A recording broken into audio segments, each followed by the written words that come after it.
Guys welcome to my new blog. तो guys सुबह सुबह 12 पर ऐसा लगता है कि ऐसे ही पूरी दुनिया देख रहा हूँ अभी मैं। गाइज ऐसा मौसम हो रखा है कि जैसे सुबह सुबह होता है ना, जब बारिश होने का समय होता है उस टाइप का मौसम हो रखा है।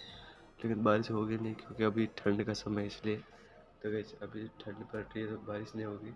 गर्मियों में बारिश होती है तो ऐसा मौसम होता है पूरा ऐसा। और गाइज सबसे अच्छी गाइज यहाँ पे रखे हैं ये कटिया, गाड़ी के ऊपर कटिया रख दी है, कट्टे। और ये और वो भी किस लिए रखा हूँ कि गाड़ी को साफ करने के लिए। पूरा गाड़ी जैसे खराब हो चुका है, मतलब धूल मिट्टी आ गई इसके ऊपर।